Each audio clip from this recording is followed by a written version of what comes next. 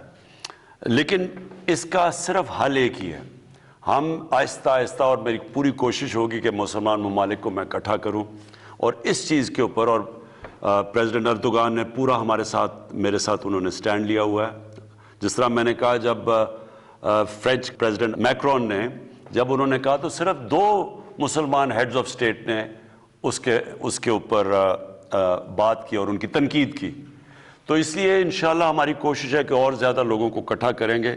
مجھے پورا یقین ہے کہ یہ کیمپین میں انشاءاللہ ہم کامیاب ہو جائیں گے.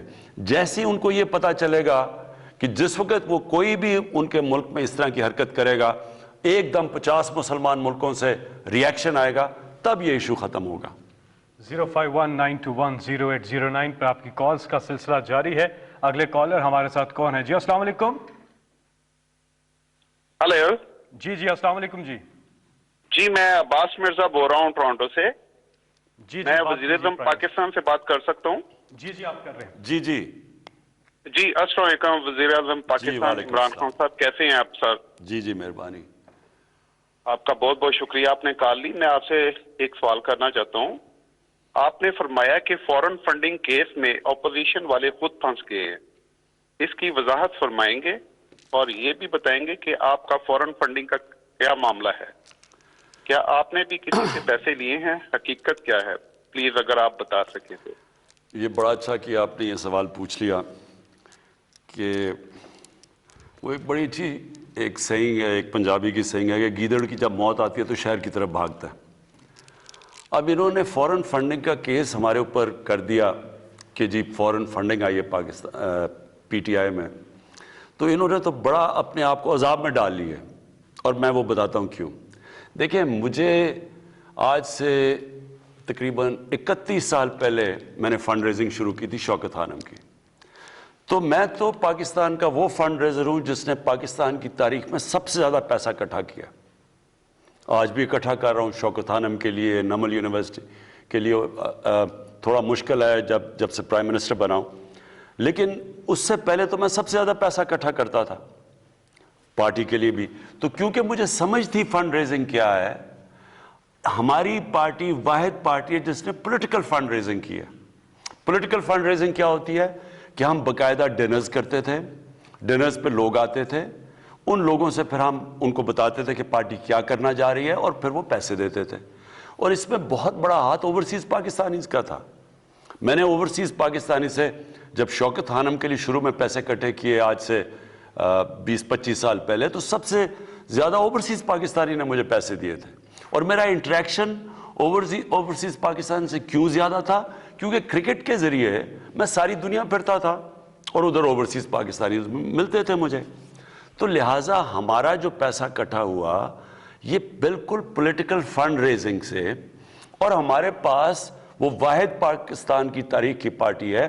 40,000 ڈونرز کے ہمارے پاس ایڈریسز اور پتہ اور فون نمبرز ہیں، کہ آج وہ 40,000 ڈونر جنہوں نے ہمیں پیسے دیے ہیں، آپ کسی کو بھی کال کر کے پوچھ سکتے ہیں کہ جی آپ نے پیسے دیے یا نہیں. اب یہ پارٹیز ہیں، میں ان کو چیلنج کرتا ہوں کہ یہ 100 ڈونرز کے نام مجھے دے دیں. ہمارے 40,000 ہیں نا، یہ آپ کو 100 ڈونرز کے نام نہیں دے سکیں گے، کیونکہ انہوں نے فنڈ ریزنگ جیسے کی ہے وہ میں جانتا ہوں کیسے کی ہے. ایک تو یہ جو بڑے بڑے قبضہ گروپ انہوں نے پالے ہوئے تھے، ان سے پیسے لیتے تھے. یہ جو قبضہ گروپوں کے گھر گر رہے ہیں نا بڑے بڑے آپ دیکھ رہے ہیں، یہ سارے گورنمنٹ نے پالے ہوئے تھے. ان کو پناہ دے رہے تھے یہی پولیٹیکل پارٹیز. یہ نون لیگ کے نیچے بڑے بڑے قبضہ گروپ خود ان کو پناہ دیتے تھے، پولیس ان کو ہاتھ نہیں لگا سکتی تھی. اب یہ جس کا بھی گھر گرائے، یہ اور بھی سیاستدانوں کے گھر گرائے ہیں، یہ لینڈ رجسٹری میں ان سب کے وہ بتایا ہوا ہے کہ زمین کون سی ہے، کس کی زمین ہے. یہ کوئی اس طرح کوئی گورنمنٹ نہیں کر رہی، یہ عدالت میں جا کے بتا سکتے ہیں کہ جی یہ زمین میری ہے. تو وہ عدالت کے اندر ہمارے پاس ان کی پہلے انکوائری کی گئی، چیک کیا گیا یہ جو ساری زمینیں ہیں یہ انہوں نے گورنمنٹ کی قبضہ کیے ہوئے، جن کے اوپر بلڈوزر لگے ہوئے ہیں اب. اور یہ وہ لوگ تھے، کیوں ان کو پالتے تھے، ان کو پیسے دیتے تھے، فنڈز دیتے تھے، ان کے گھر کے خرچے دیتے تھے، کیونکہ یہ جو پیسہ بناتے تھے ان کی پارٹی فنڈنگ کرتے تھے، ان کے جلسے جلوس کرتے تھے، جدھر قیمے کے نان ان کو دینے پڑتے تھے وہ بلانے کے لیے اپنے لوگوں کو. تو میں اس لیے کہہ رہا ہوں کہ یہ اب اس کو الیکشن کمیشن کو منطقی انجام تک پہنچانا چاہیے. ایک تو ان کے پاس ڈونر بیس ہی نہیں آپ کو نظر آئے گا. دوسری چیز، جہاں تک جو فورن فنڈنگ کا اصل تو مقصد یہ ہے کہ کوئی باہر کی حکومت آپ کو پیسے نہ دے کوئی، اور کیونکہ وہ اگر آپ کو پیسے دے گی اور آپ پاور میں آئیں گے آپ کو وہ انفلوئنس کر سکتی ہے، آپ کی فورن پالیسی افیکٹ کر سکتی ہے. یہ بھی اگر تحقیقات کی جائے کہ کیا ان کو فارنرز نے پیسے دیے یا نہیں دیے. کیا وہ جو فضل الرحمان ہے وہ بتا سکتا ہے کہ اس کو اتنی دیر اس نے پارٹی کیسے چلائی ہے؟ کیا وہ یہ کہہ سکتا ہے کہ مجھے کسی لیبیا نے نہیں پیسے دیے؟ کیا نواز شریف کہہ سکتا ہے کہ اسامہ بن لادن سے اس نے پیسے نہیں لیے بے نظیر کی گورنمنٹ گرانے کے لیے؟ بے نظیر کی سٹیٹمنٹ ہے اس کے اوپر، اس نے کتاب میں لکھا ہوا ہے. خالد خواجہ جنہوں نے پیسے دیے تھے نواز شریف کو اسامہ بن لادن سے، اس نے ایفیڈیوٹ دیا ہوا کہ میں نے اسے پیسے دیے تھے. تو یہ تو خود پھنس گئے ہیں. جی اگلے کالر ہمارے ساتھ ہیں عارف والا سے ارشاد صاحب. جی السلام علیکم عارف صاحب. ارشاد صاحب کیا سوال ہے آپ کا؟ وعلیکم السلام فیصل بھائی جان، کیا حال ہے سر؟ خیریت؟ جی آپ پرائم منسٹر صاحب سے مخاطب میں بات کیجیے گا. ٹھیک ہے جی. وزیر اعظم صاحب، آپ ہمارے ہیرو ہیں، آپ سے بہتر کرکٹ کو کوئی نہیں جانتا، لیکن جب ہم پی سی بی کی کارکردگی کو دیکھتے ہیں تو نہایت شرمندگی ہوتی ہے. سر جب آپ کی حکومت آئی تو ہمیں امید تھی کہ پی سی بی میں بہتری آئے گی. پرائم منسٹر صاحب برائے مہربانی پی سی بی کو کوئی ایسا بندہ دیں جس سے اس کی کارکردگی بہتر ہو سکے. شکریہ سر. دیکھیں میں کئی دفعہ حیران ہوتا ہوں کہ سارے سمجھ رہے تھے جب ہم آئی ہے گورنمنٹ کہ جی آج گورنمنٹ آئی ہے اور ایک دم سب کچھ ٹھیک ہو جائے گا. یہ ویسے فیری ٹیلز میں ہو سکتا ہے کہ ایک میرے پاس جادو کا ڈنڈا، میں ایسے کروں سارا ملک ہی ٹھیک ہو جائے ایک دم. دیکھیں یہاں ملک میں کئی چیزیں بگڑی ہیں، 50 سال لگے ہیں بگڑنے میں، کئی 30 سال میں بگڑی ہیں کئی. اور پچھلے جو یہ دو بڑے بڑے اس ملک کے بڑے ڈاکوؤں نے جو 10 سال گزارے ہیں، کئی تباہی اور اصل تباہی ان 10 سالوں میں آئی ہے. ادارے تباہ ہوئے ہیں، پی آئی اسٹیل مل، یہ جو سارا پاور سیکٹر ہے، یہ آپ دیکھیں تو صحیح کہ کیسے کیسے تباہ کیے گئے ہیں. اور اس کو ٹھیک کرنے میں صبر کرنا پڑے گا قوم کو. دیکھیں میں آپ کو ایک مثال دیتا ہوں. ہم نے ایک ہاسپٹل بنایا پختونخوا میں، شوکت خانم، دوسرا شوکت خانم کا ہاسپٹل، اور انشاءاللہ تیسرا شروع ہو گیا کراچی میں. میں آج آپ کو گارنٹی کرتا ہوں کہ یہ پاکستان کے انٹرنیشنل سٹینڈرڈ کے دونوں ہاسپٹل وہ بن گیا ہے اور یہ بننے جا رہا ہے. وہ کیسے؟ کیونکہ ایک جوائنٹ کمیشن انٹرنیشنل ایک انٹرنیشنل ادارہ ہے جو سرٹیفائی کرتا ہے کہ ہاسپٹل کی کوالٹی کتنی ہے. وہ لوگ بھیجتے ہیں، وہ ایک ہفتہ سارا اپنا ہاسپٹل کی آڈٹ کرتے ہیں اور تب وہ سرٹیفکیٹ ملتا ہے. 4 ہاسپٹل کو پاکستان میں سرٹیفکیٹ ملا ہوا ہے، آغا خان کو، الشفا کو اور 2 شوکت خانم کو. تو وہ 3.5 سال میں وہ شوکت خانم پشاور بنا ہے اور انٹرنیشنل سٹینڈرڈ کا. لیکن ہم جو پشاور کے ہاسپٹلز ٹھیک کرنے کی کوشش کریں، لیڈی ریڈنگ ہاسپٹل اور ان کے خیبر میڈیکل اور جو پرانے ہاسپٹل ہیں، وہ بڑا مشکل کام ہے، ٹائم لگ رہا ہے، دیر لگتی ہے، کیونکہ سسٹم سارے ٹھیک کرنے ہوتے ہیں، بری عادتیں پڑی ہوتی ہیں.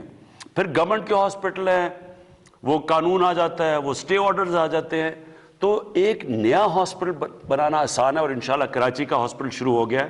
میں آج آپ کو کہہ رہا ہوں کہ پاکستان کا سب سے ماڈرن اور بہترین ہاسپٹل بنے گا انٹرنیشنل سٹینڈرڈ کا. لیکن پرانے سسٹم کو ٹھیک کرنا ٹائم لگتا ہے. اب پنجاب پولیس ہے, کہتے ہیں جی پنجاب میں دیکھیں ڈکیتیاں یہ ہو گیا وہ ہو گیا. اب پنجاب پولیس ایک دن میں تو نہیں خراب ہوئی, یہ 2 سالوں میں تو نہیں ہوئی. پنجاب پولیس کے اوپر ایک رپورٹ ہے لاہور ہائی کورٹ میں 1993 کے اندر رپورٹ تھی. آئی جی عباس خان نے لاہور ہائی کورٹ نے پوچھا جی کہ کیوں اتنی زیادہ پنجاب پولیس کیوں نہیں ٹھیک پرفارم کر رہی, کرپشن کیوں اتنی زیادہ ہے. تو آئی جی عباس خان نے پوری ایک رپورٹ دی. اس رپورٹ کا ایک پیراگراف ہے, انہوں نے کہا کہ 25,000 لوگ میرٹ کے بغیر بھرتی کیے گئے. یہ میں 93 کی بات کر رہا ہوں کہ اس دور میں, اور اس میں پیسے لے کے پولیس والوں کو بھرتی کیا گیا. اور پھر ایک سینٹنس کہتا ہے کہ اور کئی لوگ جو مجرم تھے ان کو پولیس میں بھرتی کیا گیا. تو یہ ایسے نہیں کہ آج آپ سمجھ رہے ہیں کہ ایک دم کوئی آئے گا اور ٹھیک کر دے گا. سسٹمز ٹھیک کریں گے, تھوڑا ٹائم لگے گا, لیکن یہ مطمئن ہو جائیں کہ یہ سارے ہم اداروں کو باری باری ٹھیک کریں گے. اور کرکٹ کیسے ٹھیک ہوگی؟ کرکٹ اس راستے پہ نکل گئی ہے. وہ ایسے ہوگی کہ علاقائی کرکٹ جو میں آج سے 40-50 سال سے لگا ہوا ہوں, علاقائی کرکٹ جو شروع ہو گئی ہے. آپ دیکھتے ہیں کہ جب پشاور کا میچ ہوتا ہے یا پشاور زال میں تو سارا کے پی اس کو دیکھ رہا ہوتا ہے. بلوچستان کا ایک کھلاڑی نہیں ہوتا لیکن سارا بلوچستان دیکھ رہا ہوتا ہے ٹیم کو. یہ میں 40 سال سے کہہ رہا تھا کہ علاقائی کرکٹ کو, وہ ہو گئی ہے. اب ایک کھلاڑی کو ڈیولپ ہوتے ہوئے ٹیم کو تھوڑا ٹائم دیں, لیکن انشاءاللہ آپ دیکھیں گے کہ یہ ٹیم مسلسل بہتر ہوتی جائے گی. جی آپ کی کالز کا سلسلہ متواتر جاری ہے. سوشل میڈیا پہ پرائم منسٹر صاحب سوالات آئے ہوئے ہیں. یہ عثمان صاحب ہیں, سے ملا جلا سوال ہے جو بھی آپ سے ہوا. عثمان صاحب ہیں, کہتے ہیں فٹنس کے حوالے سے آپ تھوڑی رہنمائی فرمائیے گا کہ آپ خود تو بہت فٹ ہیں, اس کا کیا راز ہے اور آج کل کی روٹین میں آپ کو کیسے ٹائم ملتا ہے؟ آج کل تو بڑا مشکل ہے فٹ ہونا. بلکہ میں دیکھ رہا تھا بشرا بیگم نے ایک وہ ویئنگ مشین دیکھی, تو جب ویئنگ مشین رکھی, میں جب کرکٹ کھیلتا تھا سارا میرا کبھی 185 سے پاؤنڈ سے زیادہ ویٹ نہیں گیا. تو جب مشین پہ کھڑا ہوا تو 200 پاؤنڈ پہ پہنچ گیا ویٹ. وہ اس لیے کہ 8-8 گھنٹے 9-9 گھنٹے میں کرسی پہ بیٹھتا ہوں اور اتنا ٹائم نہیں ملتا مجھے ایکسرسائز کرنے کا. لیکن دیکھیں اللہ نے جب سے دنیا بنائی ہے, میں سب کو ایک چیز کہنا چاہتا ہوں, وہ کامیابی تو اس کو دیتا ہے جو محنت کرتا ہے. اللہ نے آپ کو یہ کہا ہوا ہے کہ جسم جو آپ کا ہے یہ اس کی طرف سے ایک نعمت ہے. اب جتنا آپ اس کی نعمت کا دھیان رکھیں گے وہ آپ کو بیماریاں نہیں ہوں گی. اللہ آپ کو صحت, ایک اور اچھی صحت سے بڑی نعمت کوئی نہیں ہے. لیکن جو ایکسرسائز نہیں کرے گا اور اپنا کھانا صحیح طرح دیکھ کے نہیں کھائے گا تو اس کے مسئلے مسائل ہوں گے. یہاں پہ وقت ہوا ہے ایک بریک کا. کھانا نہیں کھانا اپنے بریک میں. ہم فوراً واپس آ رہے ہیں. کالز کا سلسلہ جاری ہے. آپ کا وزیر اعظم آپ کے ساتھ.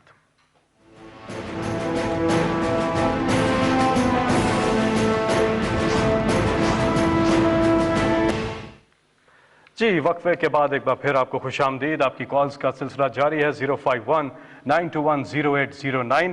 اب ہمیں بتایا جا رہا ہے کنٹرول روم سے کہ ہمارے ساتھ ہیں سردار محمد علی ایبٹ آباد سے. جی سردار صاحب.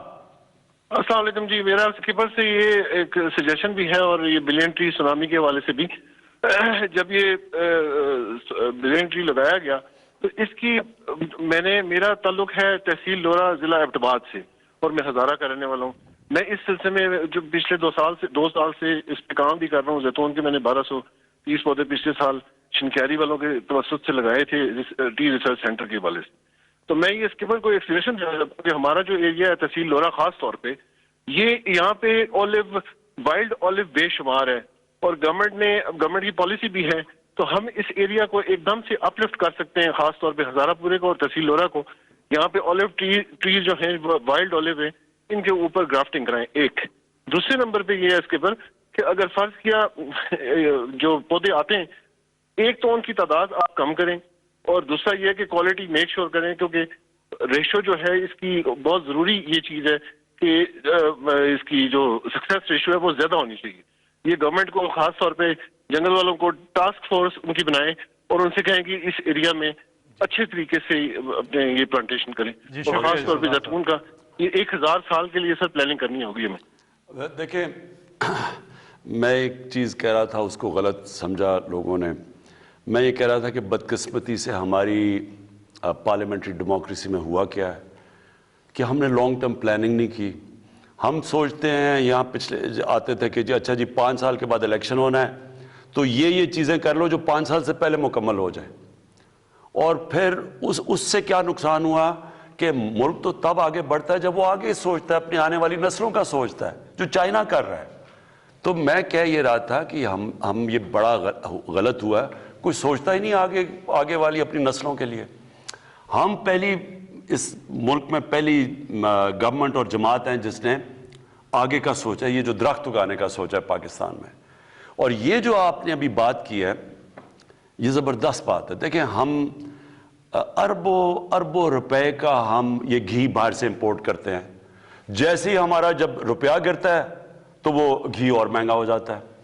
جو سب سے بہترین تیل ہے کوکنگ آئل یعنی استعمال کرنے کے لیے وہ ہے زیتون کا تیل. اور پاکستان ایک ایسی جگہ ہے کہ ہم جو باہر سے چیزیں امپورٹ کر رہے ہیں, ہم اگر یہ زیتون کو صحیح لگا دیں, یہ تو ایک پورا ایک انقلاب ہے پاکستان میں. ہم زیتون سے ہی اربوں ڈالر کما سکتے ہیں. ہمارے ایسے علاقے ہیں, یہ جو دریائے سندھ کے رائٹ سائڈ پہ جتنا علاقہ ہے, یہ سلیمان کا, یہ نیچے ڈی آئی خان میں, یہ اور نیچے تک, یہ سارا میں نے چیک کروایا ہے, زیتون کے لیے بہترین علاقہ ہے. یہ علاقہ جدھر ہم اسلام آباد میں بیٹھے ہوئے ہیں, یہاں بھی بہترین زیتون اگتا ہے. میں نے اپنے گھر میں زیتون کے پودے لگائے ہیں.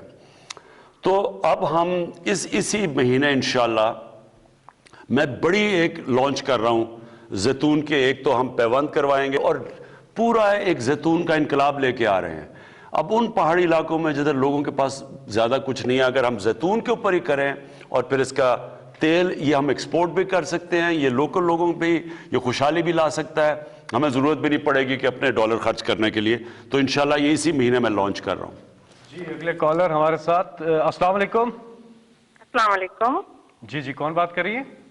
جی فرح لودھی خان بات کر رہی ہوں میدان سے. جی سوال پوچھیے گا پلیز. جی مسٹر پرائم منسٹر سے سب سے پہلے تو ہم یہ کہیں گے کہ ہماری دعائیں ان کے ساتھ ہیں کہ اللہ ان کے خلوص نیت سے پاکستان کو اسٹیبل کرے. میرا سوال اپ کمنگ سینٹ الیکشنز کے حوالے سے ہے. جیسے کہ ہم سب جانتے ہیں کہ پاکستان میں تو یہ تاریخ رہی ہے کہ سینٹ الیکشن سے پہلے ٹکٹوں کی خرید و فروخت شروع ہو جاتی ہے, اور انفارچونیٹلی پی ٹی آئی کے پاس قانون سازی کے لیے نمبرز بھی پورے نہیں ہیں. تو خان صاحب کا کیا ویژن ہے, کیا فیوچر اسٹریٹجی ہے کہ وہ یہ ضمیر کی تجارت جو ہے سینٹ الیکشن میں کس طریقے سے روکیں گے؟ دیکھیں یہ بڑی ایک شرمناک چیز ہے. یہ 30 سال سے ہو رہا ہے پاکستان میں. سینٹ کے الیکشن میں ایم پیز اپنی ووٹ بیچتے ہیں اور کئی سینیٹر, سارے نہیں, کئی سینیٹرز صرف اور صرف پیسہ دے کے سینیٹرز بن جاتے ہیں. یعنی رشوت دے کے لوگوں کے ضمیر خرید کے وہ سینیٹر بنتے ہیں. اور ہمارے اپنے ایم پیز, سب نہیں کئی, اپنی ووٹ بیچتے ہیں. اور اس لیے نہیں ووٹ دیتے کسی کو کہ وہ ایک پارٹی چاہتی ہے کہ یہ ہمارا کینڈیڈیٹ ہے, وہ اس لیے دیتے ہیں کہ پیسے ملتے ہیں. تو کرپشن تو ادھر سے ہی شروع ہو جاتی ہے. آپ سوچیں کہ آپ کا جو ملک میں سینیٹرز ہیں جن کا بڑا اہم کام ہے فیڈریشن میں کہ ان کو اپنے صوبے کو ریپرزینٹ کرنا ہوتا ہے, وہ اگر پیسے دے کے آئیں گے تو وہ کون سی جمہوریت ہے؟ نمبر 1. اور نمبر 2, جو پیسے دے کے سینیٹر بنے گا وہ کہ حاتم تائی تو نہیں کہ وہ آ کے ملک کی خدمت کرے گا. جو رشوت دے کے سینیٹر بنے گا اس کا مطلب وہ پیسے بنانے آیا ہے. تو کرپشن تو یہی شروع ہو جاتی ہے. تو جب یہ 30 سال سے ہو رہا تھا کبھی کسی نے اس کے اوپر کچھ نہیں کیا. پھر یہ جو مین پارٹیز ہیں پیپلز پارٹی اور نون لیگ, انہوں نے 2007 کے اندر چارٹر آف ڈیموکریسی سائن کی. دونوں نے کہا کہ اوپن بیلٹ ہوگا, یعنی کہ سیکرٹ بیلٹ نہیں ہوگا, کھل کے لوگ ووٹ ڈالیں گے. ہم نے 2018 میں 20 لوگوں کو پارٹی سے نکالا. وہ پیسے لے رہے تھے, پیسے لے کے انہوں نے ووٹ 20 ایم پیز کو پارٹی سے نکالا. تو میں تب سے کہہ رہا ہوں کہ یہ بیلٹ کو جب سب کو پتا ہے کہ اس میں رشوت چلتی ہے تو اوپن بیلٹ کریں. کیا وجہ ہے؟ اور یہ دونوں مین پارٹیز نے بھی کہا ہوا ہے. اب ہم اس ہفتے انشاءاللہ ایک کانسٹیٹیوشنل امینڈمنٹ کریں گے. ہم عدالت میں بھی گئے ہوئے ہیں, کانسٹیٹیوشنل امینڈمنٹ بھی کر رہے ہیں. اب میں یہ دیکھنا چاہتا ہوں اور ساری قوم کو میں چاہتا ہوں دیکھیں، آپ سب دیکھیں کہ جب سب کو پتہ ہے پیسہ چلے گا تو یہ کیوں نہیں اس امینڈمنٹ کو بیک کریں گے جدھر اوپن بیلٹ ہو، جدھر یہ اس کی وجہ سے پیسہ نہیں چلے گا. تو یہ اب اس ہفتے ساری قوم دیکھے گی کہ کون کدھر اپنا ووٹ ڈالتا ہے، کیونکہ جو بھی اگر سیکرٹ بیلٹ کے ساتھ جائے گا آپ کو پتہ چل جائے گا کہ وہ یہ کرپشن کا نظام نہیں ختم کرنا چاہتے. جی اگلے کالر ہے برطانیہ سے ہارون خان. السلام علیکم. السلام علیکم. Mr. Prime Minister. جی ہارون، السلام علیکم. How are you, sir? You okay? G G. All right. Prime Minister Saab, there's just an important message regarding Pakistan International Airlines. As you know, overseas Pakistanis that are very much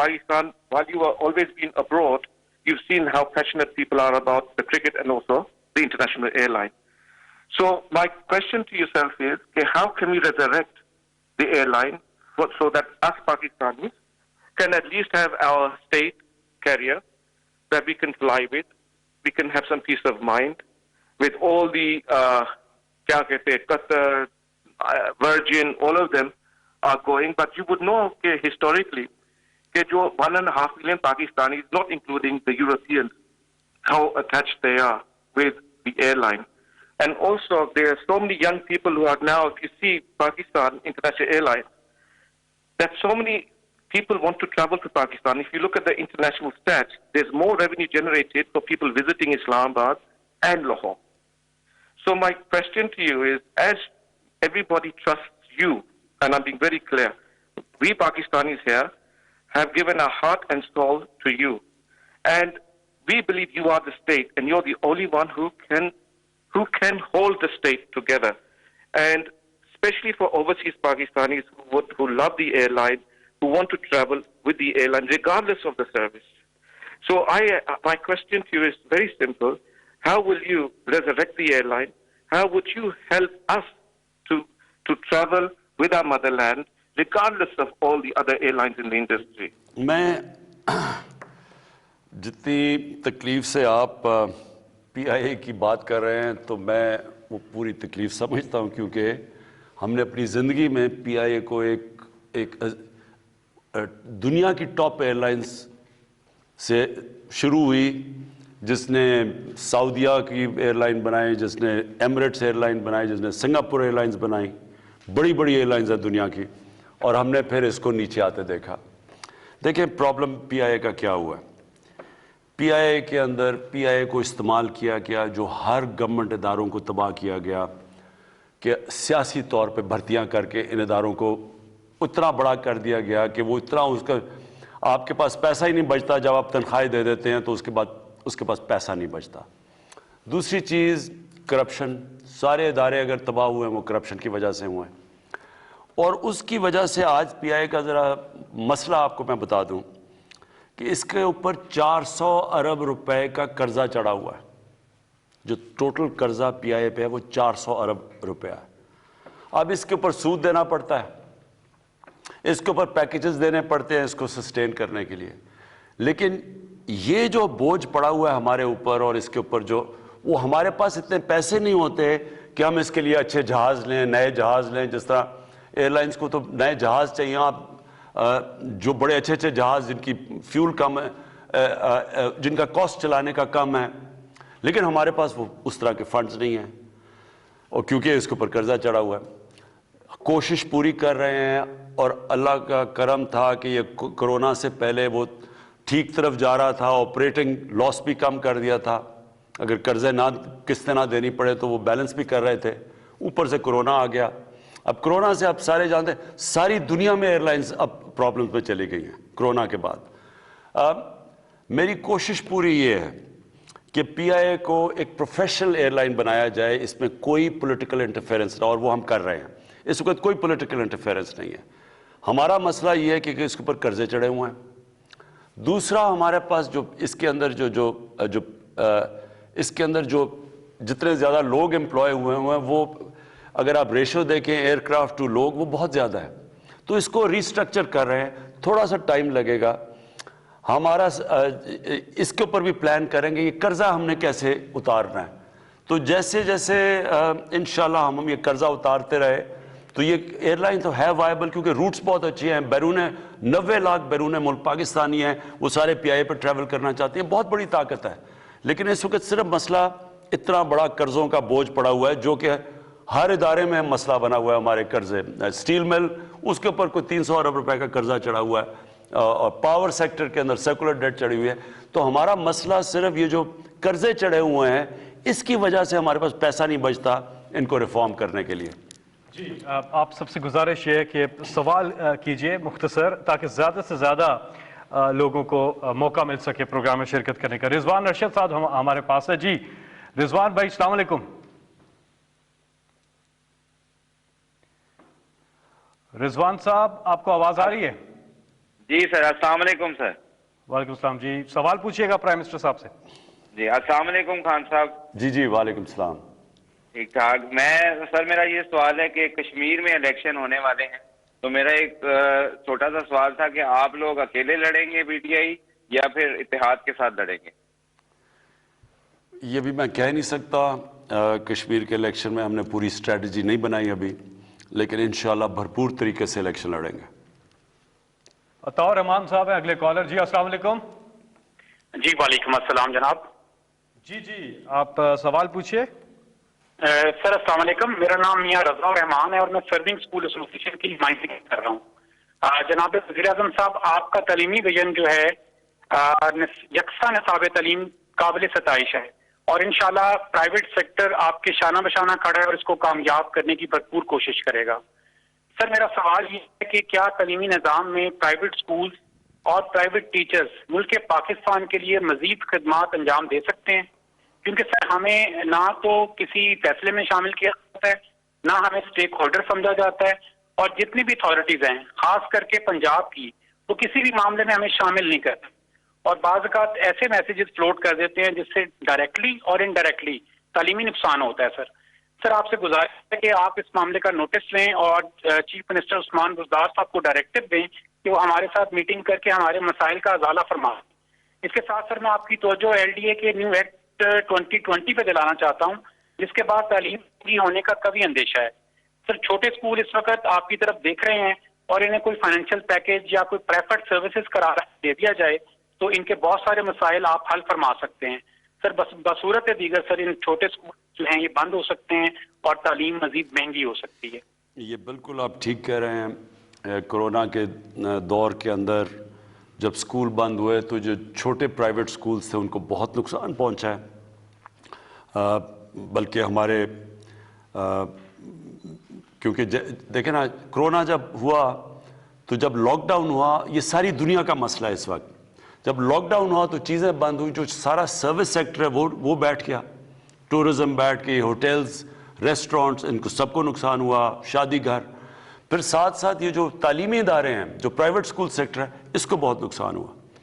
تو اس کے لیے ہم کر رہے ہیں, مسلسل ہم سوچتے رہتے ہیں کہ ان کی ہم کیسے مدد کر سکیں. دیکھیں پرائیویٹ جو سکول کا جو سیکٹر ہے اس کو بالکل ہم نے مدد کرنی ہے. میں حیران ہوں کہ آپ سے کسی کنسلٹ نہیں کیا, کیونکہ شفقت محمود جو فیڈرل ایجوکیشن منسٹر ہیں انہوں نے مسلسل میٹنگز کی ہیں. پنجاب میں اور پختونخوا کے جو ایجوکیشن منسٹرز ہیں ان کا جاب ہے میٹنگز کرنا. لیکن میں یہ پورا چیک کروں گا کہ آپ کہہ رہے ہیں کہ اسٹیک ہولڈرز کو نہیں لیا. ہم مسلسل کوشش کر رہے ہیں بات چیت کرنے کی پرائیویٹ سکول سے کہ کیسے ہم ان کی مدد کر سکیں. ظاہر ہے ہمارے پاس وہ ریسورسز تو نہیں کہ ہم ساروں کو پیسے دے سکیں, لیکن ہم اور چیزوں میں پوری چھوٹ دینے کی کوشش کر رہے ہیں, جیسے ہم ٹیکس بریکس ہیں یا پھر کئی ہم نے قرضے دیے ہیں یہ کرونا کے چھوٹی انڈسٹری کو, تاکہ وہ بالکل بیٹھ نہ جائے. تو اس کے اوپر بھی میں بات کروں گا, کیونکہ تعلیم کا سیکٹر بہت امپورٹنٹ ہے, اور وہ بڑا پرائیویٹ جو سکولز کا سیکٹر ہے وہ بہت متاثر ہوا ہے مجھے پتہ کرونا کے دور میں. جی اگلے کالر سے ہم بات کریں گے. کون کہاں سے؟ جی السلام علیکم. السلام علیکم. میں الفت بات کر رہی ہوں, الفت مصطفیٰ قلعہ دیدار سنگھ سے. جی سب سے پہلے تو مجھے یہ کہنا تھا کہ پی ٹی وی نے یہ بہت گریٹ انیشیٹو لیا ہے کہ ہم ڈائریکٹ پی ایم سے بات کر سکتے ہیں. یہ بہت بڑی, میرے خیال میں یہ بہت بڑی اچیومنٹ ہے. سیکنڈ میرا کویشچن ہے عمران خان صاحب سے کائنڈلی یہ ذرا بتائیں کہ ہم نے سب سے زیادہ ووٹ جو ہے مطلب انہیں دیے ہیں، نوجوانوں نے سب سے زیادہ ووٹ انہیں دیے ہیں، اور ہم نے بڑی ان سے امید لگائی ہوئی تھی کہ یہ جب آئیں گے تو حالات چینج ہوں گے، خاص طور پہ نوجوانوں کے لیے کہ 2.5 سال ہو گئے ہیں انہوں نے نوجوانوں کے روزگار کے لیے کیا کیا ہے۔ ایک تو یہ اس کا مجھے بتائیں، اور دوسرا انہوں نے نوجوانوں کے لیے ایک روزگار اسکیم متعارف کروائی تھی، لیکن میں خود اس کے لیے قرضہ لینے کے لیے گئی بینک میں، تو میرے ساتھ اور بھی کافی لڑکیاں تھیں، تو بینک والوں نے کہا یہاں پہ تو کوئی قرضہ نہیں ملتا۔ تو مجھے یہ بتائیں، یہ سننے میں آ رہا ہے قرضہ تو سیالکوٹ کے علاوہ باہر کسی کو مل ہی نہیں رہا ہے، تو یہ پی ایم صاحب پلیز اس چیز کا پتہ کروائیں کہ قرضہ مل کس کو رہا ہے۔ دیکھیں، سب سے پہلے تو یہ قرضہ نہ سیالکوٹ دیتا نہ کوئی، یہ بینکس جو بینکس ہیں وہ بالکل اپنی ایویلویشن کرتے ہیں، وہ آپ کو ایک فارم بھیجتے ہیں کہ جی مجھے یہ قرضہ چاہیے، وہ بینک اس کے بعد ایویلویٹ کرتے ہیں بالکل میرٹ کے اوپر، ان کو نہیں پتا ہوتا کہ یہ کون ہے، اور بینک ویسے بھی پرائیویٹ بینکس ہیں، انہوں نے کوئی کسی کو پولیٹیکل بیسس پہ تو قرضہ دینا نہیں ہے، وہ میرٹ کے اوپر دیتے ہیں اور اسی کے اوپر ایویلویشن ہوتی ہے، اس پہ قرضہ ملتا ہے۔ کوئی کسی قسم کی اس میں سیاسی مداخلت نہیں ہے۔ جس طرح ہمارا جو احساس پروگرام تھا، ہم نے 180 ارب روپیہ بانٹا ہے۔ کوئی مجھے آج ایک کہہ دے کہ ایک بھی روپیہ کسی سیاسی بیسس پہ کسی کو بانٹا ہو، ساری ایویلویشن ہوتی تھی، ڈیٹا بیس سامنے آتا تھا، اس کے اوپر ایویلویٹ کرتے تھے، اس کے مطابق قرضہ دیا جاتا تھا۔ آپ یہ سوچیں کہ ہم نے اس احساس پروگرام میں جس کی آبادی سے زیادہ قرضہ دیا وہ سندھ کے اندر دیا ہے، کیونکہ اندرونی سندھ میں زیادہ غربت تھی، تو سب سے زیادہ قرضہ تو ادھر دیا ہے جو کیش ہم نے ٹرانسفر۔ تو اس لیے میں پہلے یہ کہہ رہا ہوں کہ یہ جو ہمارا کامیاب جوان کا بھی پروگرام ہے جو قرضے دینے کا، اس میں کسی قسم کا ہماری مداخلت نہیں ہے، یہ بینکس خود ایویلویٹ کرتے ہیں کہ کیا یہ جو میرٹ کے اوپر آئے ہیں، یہ جو کہہ رہے ہیں کہ ہم یہ کاروبار کرنا چاہتے ہیں، کیا یہ فیزیبل ہے یا نہیں ہے، وہ بینک ایویلویٹ کرتا ہے، وہ اور ہماری آفس سے کوئی ایویلویشن نہیں ہوتی، تو یہ پیورلی میرٹ کے اوپر ملتے ہیں۔ اور میں صرف 2 چیزیں اور آپ کو کہہ دوں، دیکھیں ہماری اس وقت کوشش ہے کنسٹرکشن سیکٹر، اس وقت کنسٹرکشن سیکٹر بوم کر رہا ہے، ہماری جو سیمنٹ ہے اس کی ریکارڈ سیلز ہو رہی ہیں، بدقسمتی سے کیونکہ کمی ہو گئی ہے سریے کی، اس کی قیمتیں اوپر چلی گئی ہیں کیونکہ اتنی زیادہ ڈیمانڈ بڑھ گئی ہے، لیکن یہ سب سے زیادہ جو روزگار دیتا ہے وہ کنسٹرکشن سیکٹر دیتا ہے، اور اس کو میں نے خود یہ سارا جو کنسٹرکشن سیکٹر کے لیے ہر قسم کے انسینٹیوز دیے ہیں تاکہ لوگوں کو روزگار ملے۔ دوسری چیز انڈسٹری ہے، اس وقت ہماری ٹیکسٹائل انڈسٹری جو 60% پاکستان کی ایکسپورٹس کرتی ہے وہ کیپیسٹی پہ چل رہی ہے، لوگ نہیں مل رہے ہیں، ان کو مزدور نہیں مل رہے ٹیکسٹائل سیکٹر کے اندر، وہ اس طرح اتنی کیپیسٹی پہ چل رہی ہے۔ اس کے اوپر بھی ہم نے پورا زور لگایا، انسینٹیوز دیے۔ جو لارج سکیل انڈسٹری ہے وہ اس وقت سب سے زیادہ پچھلے مہینے جو اس کی گروتھ ہے وہ سب سے، یعنی وہ روزگار دینے والی انڈسٹریز ہیں۔ انشاءاللہ جو ہمارا مسئلہ اس وقت بنا ہوا ہے وہ ہے ٹورزم اور یہ جو سروس سیکٹر، ریسٹورنٹس، ادھر کرونا کی وجہ سے مشکل پڑی ہے، وہ ساری دنیا میں پڑی ہوئی ہے، لیکن آپ فکر نہ کریں، جس طرف ہمارا اب جو پاکستان جس ڈائریکشن میں جا رہا ہے، انشاءاللہ جیسے جیسے ہمارا بڑھتا رہے گا، ہماری انڈسٹری بڑھتی رہے گی تو روزگار کے بھی اور موقع بڑھتے جائیں گے۔ جی پرائم منسٹر صاحب، سوشل میڈیا پر ایک سوال آیا ہے، مدثرہ نوید صاحبہ ہیں، 2 سوال انہوں نے پوچھے۔ ایک تو کہہ رہی ہیں ہیلتھ کارڈ کے حوالے سے ذرا بتائیے گا، کیونکہ خیبر پختونخوا میں اور پورے پاکستان میں کب تک ہیلتھ کارڈ کی سہولت میسر ہوگی، اور ساتھ ہی میں پوچھتی ہیں یہ براڈ شیٹ کا معاملہ کیا ہے، اور جسٹس عظمت سعید اپوزیشن کو قبول نہیں ہے تو کوئی اور آپ اس پہ ہیڈ لگائیں گے اس کمیشن کا؟ دیکھیں مجھے سب سے زیادہ تو فخر اس وقت پختونخوا کی حکومت پہ ہے کہ انہوں نے جو ہم فلاحی ریاست کی بات کرتے ہیں وہ سب سے پہلے اس سفر پہ نکل گئے ہیں، ساری اپنی آبادی کو، ساری پختونخوا کی آبادی کو، سارے گھر خاندانوں کو انہوں نے ہیلتھ کارڈ دے دیا۔ ہیلتھ کارڈ کا مطلب کہ ان کو انشورنس مل گئی ہے، 10 لاکھ روپیہ ہر خاندان کو دیا ہے کہ کوئی بھی بیماری ہو 10 لاکھ روپے تک ان کے پاس انشورنس آ گئی ہے۔ میں سمجھتا ہوں یہ سب سے بڑا کام کیا گیا ہے۔ کیوں کیا گیا ہے؟ کیونکہ دیکھیں ایک گھر میں جب بیماری ہوتی ہے، غریب گھر میں، تو وہ بے بسی کا عالم سوچیں کہ جب بیماری ہے اور پیسے نہیں ہیں ہاسپٹل کے لیے، تو یہ جو ہیلتھ کارڈ، یہ آپ کو پتہ ہے امیر ترین ملکوں میں بھی یونیورسل ہیلتھ کوریج نہیں ہے، جو کہ آج پختونخوا نے آج پوری کر دی ہے، اور ہم سب ان کو مبارک دے رہے ہیں۔ پنجاب نے فیصلہ کیا ہے، پنجاب کیونکہ بہت بڑا ہے، اس سال کے آخر تک سارے پنجاب کو انہوں نے فیصلہ کیا کہ وہ ہیلتھ انشورنس دے دیں گے، تاکہ وہ بھی سارا کور ہو جائے۔ یعنی کوئی گھر کو یہ فکر نہ ہو کہ اگر ہمارے گھر میں بیماری ہے تو ان کے پاس ایک کارڈ ہوگا، وہ کسی بھی ہسپتال میں جا کے اپنا علاج کروا سکتے ہیں۔ تو یہ میرے خیال میں ایک مجھے بڑا فخر ہے اس چیز کے اوپر۔ دوسری چیز آپ نے بات کی براڈ شیٹ کی، دیکھیں براڈ شیٹ میں کیا ہوا؟ مشرف گورنمنٹ نے ایک کمپنی کو ہائر کیا کہ جناب یہ جو پیسہ چوری ہو کے ملک سے باہر گیا ہے اس کی نشاندہی کی جائے۔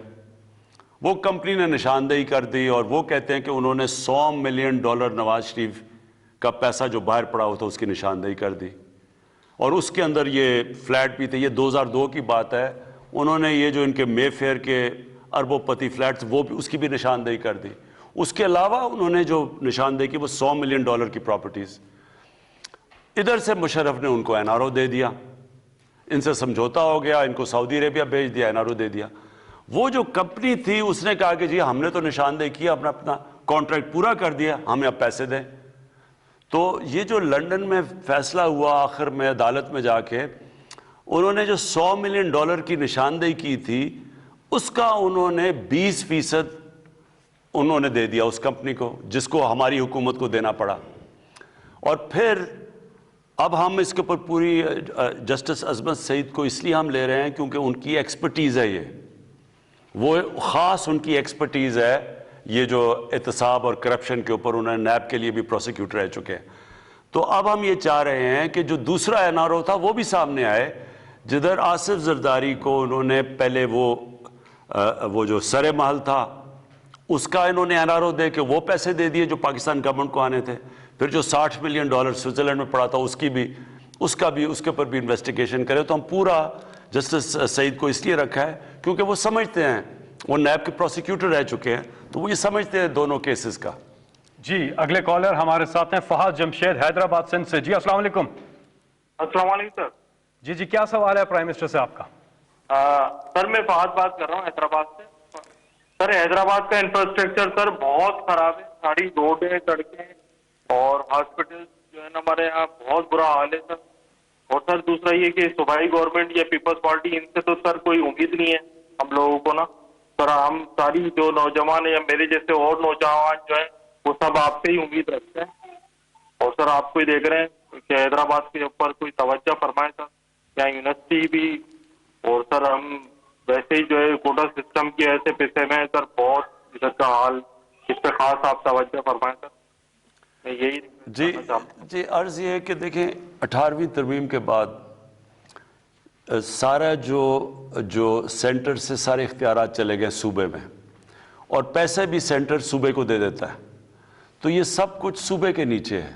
کراچی ہو، حیدرآباد ہو، جتنے بھی سندھ کے شہر ہیں وہ سندھ حکومت کے نیچے ہیں، اور ان کے پاس بجٹ چلا جاتا ہے تو اس میں ہمارے لیے بڑا مشکل ہے۔ کراچی کے لیے تو کیونکہ جب وہ جو فلڈ آیا تو اس کی وجہ سے ایک کمیٹی بنی ہے سینٹر کی اور صوبے کی جو کراچی کے مسئلے حل کرنے کے لیے نکلی ہے۔ تو اصل میں تو صوبے کی مثلا پنجاب گورنمنٹ کی جو بھی پنجاب میں ہے وہ پنجاب گورنمنٹ کی ذمہ داری ہے، جس طرح KP گورنمنٹ، جس طرح بلوچستان۔ تو اس لیے سینٹر کا آئین کے مطابق ہم اس میں مداخلت کر نہیں سکتے، یا تو صوبائی حکومت کا ہے، اس کے بغیر نہیں کر سکتے۔ جی اگلے کالر ہمارے ساتھ کون ہے؟ السلام علیکم۔ وعلیکم السلام۔ جی کون صاحب کہاں سے بات کر رہے ہیں؟ سردار بشارت عباسی، کچھ سیکٹر آزاد کشمیر سے۔ جی کیا سوال ہے آپ کا وزیر اعظم سے؟ وزیر اعظم سب سے پہلے ہم آپ نے کشمیر ایشو کو ساری دنیا میں ہائی لائٹ کیا، میں ساری کشمیری قوم کی جانب سے آپ کو دل کی اتنا گہرائی سے مبارکباد پیش کرتا ہوں۔ جناب وزیر اعظم، میں پونچھ سیکٹر جاوڑا مٹور بٹل حجیفہ سے آپ سے مخاطب ہوں۔ آئے روز بلا شرط فائرنگ ہندوستانی آرمی کرتی ہے، ہمارے ہر جگہ پہ نوجوانوں کی لاشیں اٹھاتے ہیں، کبھی ہم بچوں کی پیسے اٹھاتے ہیں اور کبھی خواتین کی میت اٹھتی ہے. جناب وزیر اعظم آپ سے ہمارا مطالبہ ہے کہ آپ آج بہت ہماری جتنی جو ان فرنٹ آف بارڈر ہمیں بینکرز کی ضرورت ہے. جناب وزیر اعظم بہت محدود پیمانے پر بینکرز تعمیر کیے جا رہے ہیں اور ساری آبادی کی محروم ہے. جی دیکھیں یہ بڑی بدقسمتی ہے اور بہت ہی ٹریجڈی ہے جو کہ لائن آف کنٹرول کے اوپر جو شیلنگ ہوتی ہے اور اس سے جو لوگ متاثر ہیں اور وہ بہت بڑا علاقہ متاثر ہے. ہم نے ہیلتھ کارڈ یعنی ہیلتھ انشورنس تو ہم نے یہاں سے پہنچائی ہے اس سارے علاقے کو تاکہ کم از کم لوگوں کے پاس ہیلتھ انشورنس ہو. لیکن یہ ایک بڑا مسئلہ ہے. ہم اس میں یونائٹڈ نیشنز سے بھی اور مسلسل کوشش کر رہے ہیں ہندوستان کو پریشر ڈالنے کے لیے کہ وہ بے قصور جو شہری رہ رہے ہیں جو بیچارے سویلینز رہ رہے ہیں ان کے اوپر تو یہ کسی طرح یہ روکا جائے. لیکن دیکھیں کشمیر کا مسئلہ ایسا ہے کہ یہ ایک اس سٹیج پہ پہنچ گیا ہے کہ یہ اب پہلے تو یہ ختم ہی ہو گیا تھا نا انٹرنیشنلی. اب یہ انٹرنیشنلی ساری دنیا کشمیر کی طرف دیکھ رہی ہے. ابھی آپ نے دیکھا کہ یونائٹڈ نیشنز کے سیکرٹری جنرل نے اس کے اوپر سٹیٹمنٹ دی ہے اور انشاءاللہ یہ جو اب نئی ایڈمنسٹریشن امریکہ میں آئی ہے جو بائیڈن کی ان سے بھی ہم بات کریں گے کہ پریشر ڈالیں جو اس وقت کشمیر کے اندر ہو رہا ہے مقبوضہ کشمیر میں جو ہو رہا ہے خاص طور پہ لیکن یہ لائن آف کنٹرول پہ بھی. تو آپ یہ بے فکر ہو جائیں اس کے اوپر پوری ہم کوشش کر رہے ہیں ہر فورم پہ. میں انشاءاللہ 5 تاریخ کو جلسہ بھی کر رہا ہوں کوٹلی میں جا کے جلسہ بھی کر رہا ہوں اسی چیز کے اوپر اپنے لوگوں کو بھی حوصلہ دینے کے لیے جو کشمیر مقبوضہ کشمیر میں لوگ اتنی دلیری سے سہ رہے ہیں جو ظلم ہے وہاں ان کے لیے بھی اور پھر انٹرنیشنل فورم پہ میڈیا پہ اپنی آواز پہنچانا آگاہ کرنا. تو انشاءاللہ 5 کو میں وہ بھی کر رہا ہوں. جی اگلے کالر سے بات کریں گے. مسعود صاحب ہیں اسلام آباد سے. جی السلام علیکم مسعود صاحب, آپ کا کیا سوال ہے وزیر اعظم سے؟ وعلیکم السلام سر, میرا نام محمد مسعود ہے جی. میرا تعلق ترلئی کلان گڑا سردار اسلام آباد سے ہے جی. جی سوال. میری زمین ہے جی یہ ترلئی کلان اور گڑا سردار میں. یہاں پہ ایک سوسائٹی ہے گوری ٹاؤن کے نام سے جس کے چلا رہے ہیں یہ چودھری عبد الرحمان اور عثمان.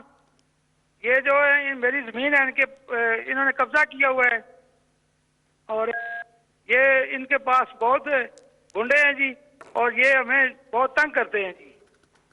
اور میں نے محتاط بار کرال تھانہ میں بھی درخواستیں دی ہیں جی اور ڈی ایس پی صاحب سے بھی درخواست دی ہے جی لیکن کوئی سنوائی نہیں کرتا ہے. باثر لوگ ہیں جی یہ سیاسی لوگ ان کے ساتھ ملے ہوئے ہیں اور یہ میری زمین پہ قبضہ کر رہے ہیں سر. میں ایک تو یہ پلیز نوٹ کر لینا آپ ان سے نمبر بھی لے لینا اور اس کا پتہ لے لینا. میں آج ساروں کو جو بھی یہ دیکھ رہے ہیں ایک پرائم منسٹر کا سٹیزن پورٹل ہے اس کے اوپر اگر کسی کی زمین پہ قبضہ ہے یا کسی طاقتور نے قبضہ کیا ہوا ہے سرکاری زمین پہ میں آپ سب کو کہتا ہوں کہ میرے پورٹل کے اوپر وہ لکھوائیں. اور میں نے ایک یہ جو سارے پاکستان میں قبضہ گروپ ہے ان کے خلاف اعلان جنگ کیا ہوا ہے. یہ وہ لوگ ہیں یہ کرتے کیا ہیں؟ یہ کرتے یہ ہیں کہ یہ ایک طاقتور لوگوں کی پناہ کے اندر رہ کے یہ ساری یہ واردات کرتے ہیں. اور یہ شروع کیسے ہوا؟ یہ شروع ایسے ہوا کہ یہاں جو ہماری پولیٹیکل پارٹیز جو یہ 2 مین پولیٹیکل پارٹیز انہوں نے سب سے پہلے قبضہ گروپوں کو پالنا شروع کیا. اور میں شروع میں آپ کو کہا کہ یہ قبضہ گروپ ان کے جلسے بھی فائنانس کرتے تھے ان کو بھی فائنانس کرتے تھے ان کی ATM مشینیں بھی بنے ہوئے تھے ان کی پناہ پہ بیٹھے ہوئے تھے. جو پولیٹیکل لیڈرشپ تھی گورنمنٹ کے اندر بیٹھ کے وزیر اور پرائم منسٹرز ان کو پروٹیکٹ کرتے تھے بلکہ کئی وزیر خود قبضہ گروپ کے حصے بنے ہوئے تھے انہوں نے بھی زمینوں پہ قبضے کیے ہوئے تھے. اور جب انتظامیہ دیکھتی تھی پولیس اور جب انتظامیہ دیکھتی تھی کہ جناب وہ فلانے قبضے گروپ کو پروٹیکشن دے رہی ہے پرائم منسٹر اور اس کے وزیر تو وہ خود اپنے قبضہ گروپ کو بھی پروٹیکشن دینا شروع ہو گئے. تو پورا سسٹم بن گیا. اور یہ کس کی زمینوں پہ قبضے کرتے تھے؟ غریب لوگوں کی. وہ لوگ جس طرح بھی انہوں نے کہا میری آواز نہیں ہے وہ اچھا وہ دیکھ لیتے تھے کہ کس کی زمین پہ قبضہ کرنا، جب دیکھتے تھے کہ وہ کوئی کمزور لوگ ہیں، شریف لوگ ہیں، بے آواز لوگ ہیں یا بیرون ملک پاکستانی ہیں جو باہر بیٹھے ہوئے ہیں، ان کی زمین پہ قبضے کر لیتے تھے. اور پھر ساتھ مل جاتی تھی پولیس، انتظامیہ ساتھ مل جاتی تھی اور بیچارے لوگ بے بس ہو جاتے تھے. تو اس کے اوپر ہم نے پوری وار ڈکلیئر کر دی ہے. ہم اس وقت سارے قبضہ گروپوں کے پیچھے جا رہے ہیں، زمینیں دیکھ رہے ہیں، ریکارڈز دیکھ رہے ہیں، سرکاری زمینوں کے ریکارڈ جدھر انہوں نے قبضے کیے ہوئے ہیں، جس پہ بڑے بڑے سیاستدان اربوں روپے کی زمینوں پہ قبضہ کر کے بیٹھے ہوئے تھے. اور اس کے علاوہ نیچے تک قبضہ گروپ کے اوپر ہم جا رہے ہیں. اور یہ ایک اور ہمارا مسئلہ یہ ہے کہ ہم ایک سول پروسیجر کوڈ یعنی لے کے آ رہے ہیں پاکستان میں. ہم نے جو اصلاحات کی ہیں لیگل سسٹم میں، وہ یہ ہے کہ پہلے اگر زمین کا کیس ہو تو 30-40 سال اس کا فیصلہ ہی نہیں ہوتا تھا. اب ہم جو نئی سول پروسیجر کوڈ لے کے آ رہے ہیں جو آ گئی ہے پنجاب میں اور پختونخوا میں، اس میں 1 سال کے اندر فیصلہ ہونا ہے. اس سے بھی بہت بڑا فائدہ ہوگا کہ یہ جو قبضہ گروپ ہیں، جب انہیں یہ اس لیے ہوتا ہے کیونکہ فیصلہ نہیں ہوتا تو اس لیے آخر میں لوگ ان کو پیسے دے دیتے ہیں یا پیچھے ہٹ جاتے ہیں یا ان سے پیسے لے کے. تو ہم اب ایک ہر طرح جا رہے ہیں، قانونی طور پہ بھی جا رہے ہیں، اور یہ جو بڑے بڑے لوگوں نے سرکاری زمینیں وہ آپ کے سامنے ہیں، بڑے بڑے محل گر رہے ہیں. ہم نے اب پورا ان کے خلاف جنگ لڑنی ہے. اور میں آج پھر لوگوں کو کہہ رہا ہوں کہ جب بھی آپ دیکھیں آپ کی زمین پہ قبضہ ہو یا سرکاری زمین پہ قبضہ ہو، میرے سٹیزن پورٹل کے اوپر فوری طور پہ اس کو درج کروائیں. ہمیں اندازہ ہے کہ بہت سے لوگ ملک کے طول و عرض سے، بیرون ممالک سے کوشش کر رہے بات کرنے کی، لیکن انشاءاللہ آج جن لوگوں کو موقع نہیں مل سکا، ہم دوبارہ بھی یہ نشست کریں گے تاکہ آپ بھی وزیر اعظم سے بات کر سکیں. اور انشاءاللہ لیڈر عمران خان کی قیادت میں یہ ملک ترقی کرے گا اور یہ قوم ایک عظیم قوم بنے گی. اللہ آپ سب کا حامی و ناصر ہو. کیسی یہ ہوائیں چلی،